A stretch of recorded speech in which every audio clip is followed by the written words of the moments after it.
नवीन घडामोडी पाहण्यासाठी आदिवासी न्यूज अँड एंटरटेनमेंट चॅनलला लाईक करा, शेअर करा आणि सबस्क्राईब करा। माथेरान वाघाचीवाडी नदीपात्रातील अनधिकृत बांधकामांवर कारवाईची मागणी। ग्रामस्थांमध्ये संताप। ग्रामविकास संघर्ष समितीने प्रशासनाला दिले पत्र।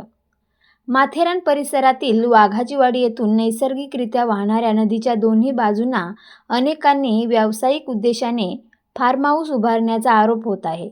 या फार्म हाऊस धारकांनी नदीपात्रात कोणतीही सक्षम परवानगी न घेता अनधिकृत बांधकामे तसेच साकव उभारल्यामुळे नदीच्या नैसर्गिक प्रवाहात अडथळे निर्माण होत असल्याचे ग्रामस्थांचे म्हणणे आहे।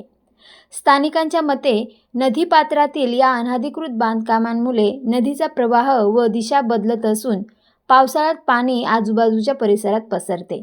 यामुळे रस्त्यावरही मोठ्या प्रमाणात पाणी साचून रस्ता वाहून गेल्याने काही काळ वाहतूक व नागरिकांचा ये-जा मार्ग पूर्णपणे बंद झाला होता।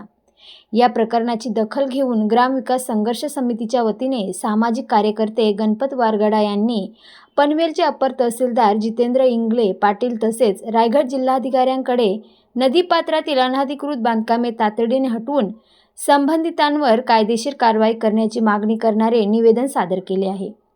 विशेष म्हणजे वाघाचीवाडी येथील नदीपात्रातील अनधिकृत बांधकामांबाबत यापूर्वीही अनेक वेळा तक्रारी व अर्ज देण्यात आल्याचा दावा करण्यात आला आहे। मात्र अद्याप कोणतीही ठोस कारवाई झाल्याचे दिसून आले नसल्याने ग्रामस्थांमध्ये नाराजी व्यक्त होत आहे।